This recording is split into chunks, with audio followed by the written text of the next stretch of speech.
A, hello. Hello doctor साहब, नमस्कार। सन्चै हुनुहुन्छ? नमस्कार। हजुर नमस्कार हजुर। हजुरलाई नयाँ वर्ष 2026 को धेरै धेरै शुभकामना। हजुर तपाईँलाई पनि तपाईँको श्रोता सब सुनिरहेको सबलाई सबलाई शुभकामना। डाक्टर साहब, आजको यो सोमा हाम्रो सोमा प्राय युवा श्रोताहरू धेरै छन्। सबभन्दा पहिला हामी कुरा गरौँ हजुरको पढाइ सम्बन्धी। हजुर चाहिँ बालरोग विशेषज्ञ हुनुहुन्छ। कति वर्षदेखि हजुर हजुर। कार्यरत हुनुहुन्छ यता नेपालमा? नेपालमा मेरो भयो 10 वर्ष जति। हजुर चाहिँ बिपी कोइरालामै कार्यरत हुनुहुन्छ यता? हजुर, म BP Koirala institute of health sciences अहँ, धरानमा उहुँ, एसोसिएट प्रोफेसरको रूपमा कार्यरत छु उहुँ। र त्यही म सेवा गरिरहेको छु।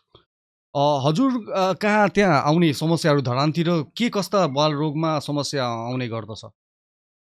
आजभोलि चिसो याममा निमोनिया, अहँ, ब्रोन्कियोलाइटिस है, अहँ, अस्थमा अहँ, र त्यस्तै अरू जस्तो मियादी ज्वरो भयो र अन्य अन्य रोगहरू पनि उहुँ, स्क्रब टाइफस र डेङ्गीहरू उहुँ। आउने गरेको छ। अलिकति विस्तृत जानकारी पाउँ न। निमोनिया चाहिँ कसरी हुन्छ त्यो निमोनिया? रोग? हेर्नुहोस्, निमोनिया बच्चाहरूमा नि प्राय अहँ, है भाइरल पनि हुनसक्छ, ब्याक्टेरियाले पनि हुनसक्छ उहुँ, है, उहुँ, र अन्य अन्य चिजहरूले गर्दा पनि हुन्छ उहुँ, है। नर्मली जति रेस्पिरेटरी सास लिने हुन्छ नि, उहुँ, त्यो भन्दा बढी यदि सास प्रश्वास भयो भने निमोनिया हुन्छ ए, है। अहँ।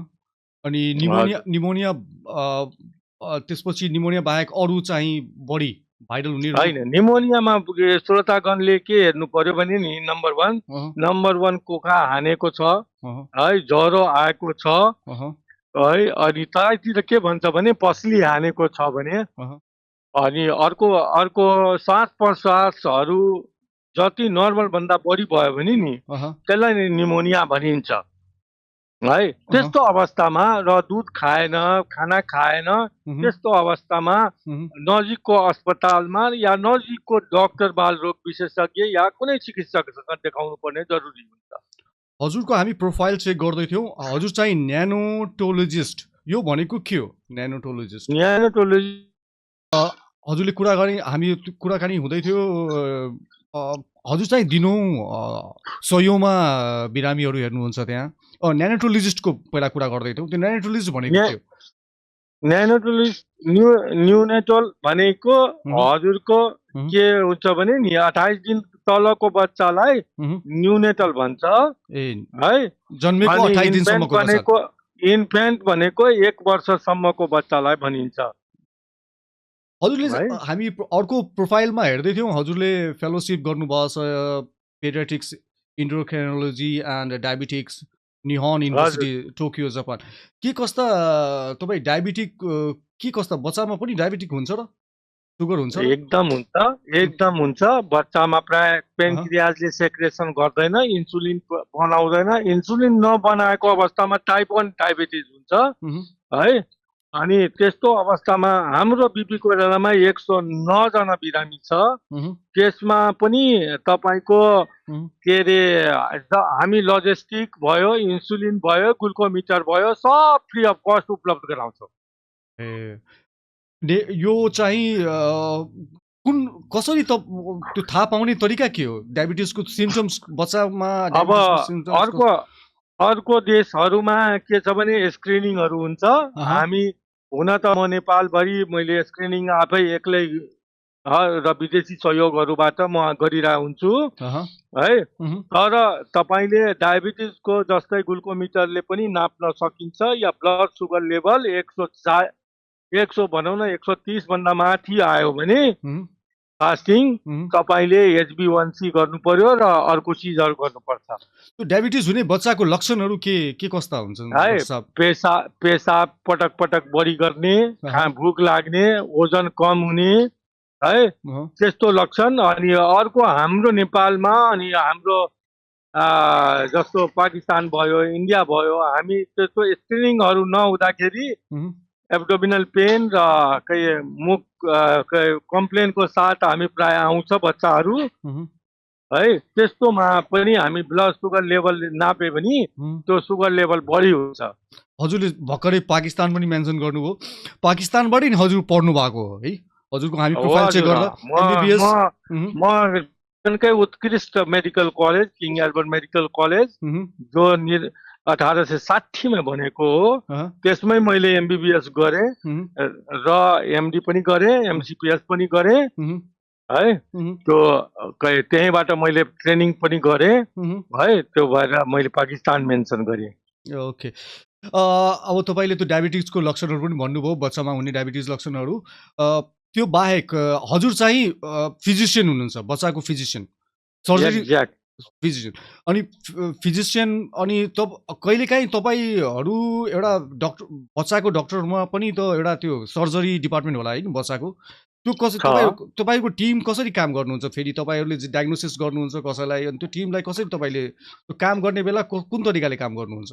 जस्तो कुनै पनि फिजिसियन कहाँ तपाईँले एपेन्डिक्स भयो, राइट आइली खोसामा पेन भयो है, कुनै सर्जिकल अब इभेन तपाईँको हाइड्रोसिल भयो, हर्निया भयो, त्यो फिजिसियन कहाँ जानुभयो भने त्यसले रोग पहिचान गरी त्यसलाई रेफर गरिन्छ।